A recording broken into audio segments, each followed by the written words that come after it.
Hi friends, പുതിയൊരു വീഡിയോയിലേക്ക് സ്വാഗതം. അപ്പം ഞാൻ ഇന്ന് എൻ്റെ ചില സ്വകാര്യങ്ങളൊക്കെ ഇവിടെ പങ്കുവെക്കാൻ പോവുകയാണ് കേട്ടോ. ഇതുവരെ ഞാൻ ആരോടും പങ്കുവെച്ചിട്ടില്ലാത്ത കാര്യങ്ങളൊക്കെയാണ്.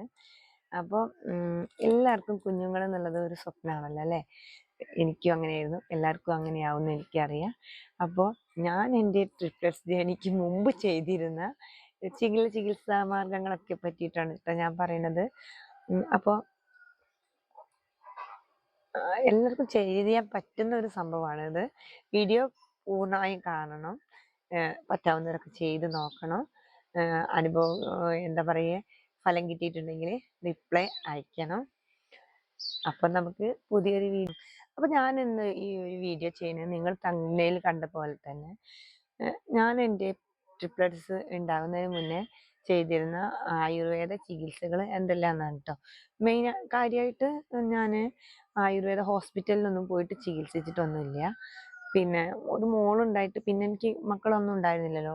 അവർക്ക് ഏകദേശം ഓൾക്ക് ഒരു 5 വയസ്സൊക്കെ ആയപ്പോഴാണ് പിന്നെ ഈ ട്രിപ്ലറ്റ്സ് പ്രഗ്നൻസി ആവണത് കേട്ടോ. അപ്പോൾ അതിന് മുന്നേ എനിക്ക് ഒരു കുട്ടിയും കൂടി ഉണ്ടാവണമെന്ന് ഭയങ്കരമായിട്ട് ആഗ്രഹം ഉണ്ടായിരുന്നു, എല്ലാവരെയും പോലെ തന്നെ. അങ്ങനെ ഇരിക്കുമ്പോഴാണ് ഞാൻ പിന്നെ എന്താ പറയുക, എൻ്റെ പീരീഡ്സ് ഒന്നും കറക്റ്റായിട്ട് റെഗുലറായിട്ട് വരില്ലായിരുന്നു. എനിക്ക് പിന്നെ തൈറോയിഡിൻ്റെ പ്രശ്നം ഉണ്ടായിരുന്നു. മോളെ പ്രസവിച്ച് 1 വർഷം ആയപ്പോഴേക്ക് തൈറോയിഡിൻ്റെ ഗുളിക കഴിക്കാൻ തുടങ്ങിയാണ്. ഇന്നും കഴിക്കുന്നുണ്ട്. പിന്നെ എന്താണെന്ന് വെച്ചാൽ PCOD അങ്ങനെയുള്ള പ്രശ്നങ്ങളൊക്കെ ഉണ്ടായിരുന്നു കേട്ടോ. അപ്പോൾ അതുകൊണ്ട് തന്നെ ഞാൻ ഇനി ഉണ്ടാവുമോയെന്ന് പോലും അറിയില്ലായിരുന്നു. പക്ഷേ ഞങ്ങൾ സാധാരണക്കാരാണ്. അതുകൊണ്ട് തന്നെ ഒരു ഈ പ്രത്യേകിച്ച് ഇനിയിപ്പോൾ ഒരു മോൾ ഉള്ളത് കൊണ്ട് തന്നെ ഞങ്ങൾ ചികിത്സയ്ക്കായിട്ടൊന്നും പോയിട്ടില്ലായിരുന്നു കേട്ടോ. പക്ഷെ എനിക്ക് ഭയങ്കര ആഗ്രഹം ഉണ്ടായിരുന്നു ഒരു കുട്ടിയും കൂടി ഉണ്ടാവണം എന്നുള്ളത്. അങ്ങനെ ഇരിക്കുമ്പോൾ ഞാൻ പീരീഡ്സ് കറക്റ്റ് അല്ലാത്തതുകൊണ്ട് ഇവിടെ അടുത്തുള്ളൊരു വൈദ്യരെ കാണിച്ചു കേട്ടോ. ആയുർവേദ ഡോക്ടറെ കാണിച്ചു. അപ്പോൾ ആ ഡോക്ടർ പറഞ്ഞു തന്നിട്ടുള്ള ഒരു പ്രിസ്ക്രിപ്ഷൻ ആയിരുന്നു കേട്ടോ. എന്താണെന്ന് വെച്ചാൽ എന്തോ സുകുമാരലേഹ്യം അങ്ങനെ എന്തോ ഒരു ലേഹ്യം ഉണ്ടായിരുന്നു. പിന്നെ അത് മാത്രമല്ല, നമ്മുടെ ആലില്ലേ, ആലുണ്ടല്ലോ, അരയാലും പേരാലും ഉണ്ട്. 2 തരത്തിലുള്ള ആലുണ്ട്.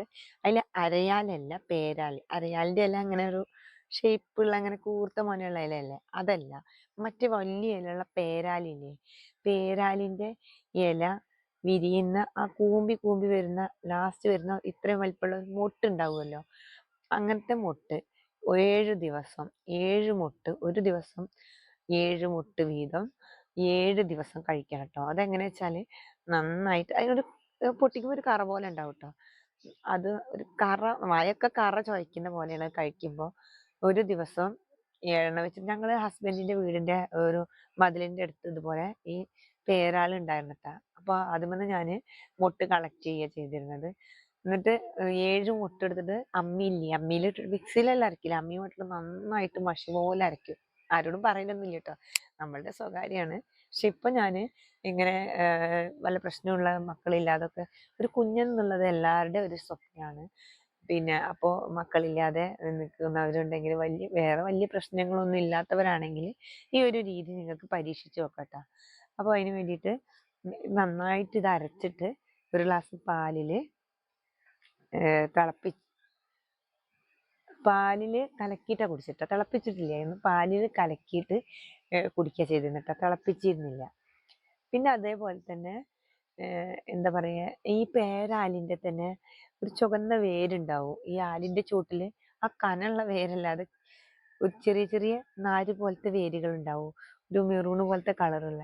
ആ വേരെടുത്തിട്ട് കട്ട് ചെയ്തിട്ട് അതും നന്നായിട്ട് ഇതുപോലെ മഷി പോലെ നന്നായിട്ട് അരച്ചിട്ട് ഒരു ചെറിയ നെല്ലിക്കര അത്രയും വലുപ്പത്തിൽ ഒരു ദിവസം അങ്ങനെ പാലിൽ കലക്കിയിട്ട് അതും കുടിക്കുക. ഇതൊക്കെ കിട്ടാവുന്നിടത്തോളമൊക്കെ ഞാൻ കുടിച്ചിട്ടുണ്ട്. ഞങ്ങൾ അവിടെ ഉണ്ടായിരുന്ന ഒരാൾ അതിൻ്റെ കുടിച്ചിട്ടുണ്ട്. പിന്നെ ഇവിടെ വന്നപ്പോൾ നമ്മുടെ അടുത്തോട് കുറ്റിക്കുളം എന്ന് പറഞ്ഞൊരു കുളമുണ്ട്. ആ കുളത്തിൻ്റെ അടുത്ത് അതിൻ്റെ വക്കിൽ ഒരു വലിയൊരു ആൽമരം ഉണ്ട് കേട്ടോ. അതിൽ വന്ന് ഇതുപോലെ ആ വേര് കളക്ട് ചെയ്തിട്ട് അരച്ചിട്ട് കുടിക്കായിരുന്നു കേട്ടോ. അപ്പോൾ ആലിൻ്റെ തന്നെ 2 തരം ചികിത്സകൾ ഞാൻ ഉപയോഗിച്ചിട്ടുണ്ട്. പിന്നെ അതേപോലെ തന്നെ എന്താ പറയുക, ഈ കൃഷ്ണക്രാന്തി ഇല്ലേ, വിഷ്ണുക്രാന്തി എന്നും പറയും. ആ സംഭവം നമ്മൾ തൊടിയിലൊക്കെ ഉണ്ടാവും. ഇപ്പം അത് ഇവിടെ എവിടെയെങ്കിലും ഉണ്ടോ എന്ന് എനിക്കറിയില്ല. അന്നൊക്കെ തൊടിയിലൊക്കെ ഇഷ്ടം പോലെ ഉണ്ടായിരുന്നു. ഒരു മഴക്കാലത്തൊക്കെ അടുപ്പിച്ച് ആ കാലത്തൊക്കെ തൊടിയിൽ നമ്മളവിടെ സീതയുടെ മുടിയാണെന്നൊക്കെ പറയും വയസ്സായ ആൾക്കാർ. ആ സാധനം അരച്ചിട്ട് അതും നന്നായിട്ട് പാലിൽ കലക്കിയിട്ട് അത് തിളപ്പിച്ചിട്ടാട്ടോ കുടിച്ചിരുന്നത്. അങ്ങനെയും കുടിച്ചിരുന്നു. ഇതുകൊണ്ടൊക്കെയാണോന്ന് അറിയില്ല. നമ്മൾ കാര്യമായിട്ട് ട്രീറ്റ്മെന്റ് ഒന്നും എടുത്തിട്ടില്ല കേട്ടോ. ഈ 3 രീതികളും ഞാൻ ചെയ്തിരുന്നു. പിന്നെ ഇതൊക്കെയാണ് ഞാൻ ആയുർവേദ ചികിത്സകളിൽ ചെയ്തിരുന്നത് കേട്ടോ. അപ്പോൾ ഈ വക രീതികളൊക്കെ ചെയ്യാൻ പറ്റുന്നവരും അവൈലബിൾ ആയിട്ടുള്ള ആൾക്കാരും പറ്റുകയാണെങ്കിൽ ഒന്ന് ട്രൈ ചെയ്ത് നോക്കണം. അപ്പോൾ നമുക്ക് നല്ല ആരോഗ്യമുള്ള പൂർണ്ണ ആരോഗ്യവാന്മാരായ കുഞ്ഞുങ്ങളൊക്കെ ഉണ്ടാവാൻ വേണ്ടിയിട്ട് ഇതൊക്കെ നമുക്ക് കേടൊന്നും ഇല്ലാത്ത സംഭവങ്ങളല്ലേ, കിട്ടുന്നതാണെങ്കിൽ ചെയ്ത് നോക്കണം കേട്ടോ. അപ്പോൾ എൻ്റെ ഒരു അറിവാണ്. എത്രത്തോളം ശരിയാണെന്നൊന്നും അറിയില്ല. എനിക്ക് അന്ന് വലിയ ആഗ്രഹത്തോട് കൂടിയിട്ട് ചെയ്തിരുന്ന കാര്യമാണ്. ആരും കളിയാക്കരുത്, കളിയാക്കാൻ വേണ്ടി കമന്റ് ഇടരുത്. നമ്മൾ ചെയ്തിരുന്ന കാര്യമാണ്. പറ്റുന്നവർ ചെയ്ത് നോക്കുക, വിശ്വാസത്തോടു കൂടി ചെയ്ത് നോക്കുക, തീർച്ചയായും ഫലിക്കും. അപ്പോൾ നാളെ നമുക്ക് വേറൊരു വീഡിയോയുമായി കാണാം.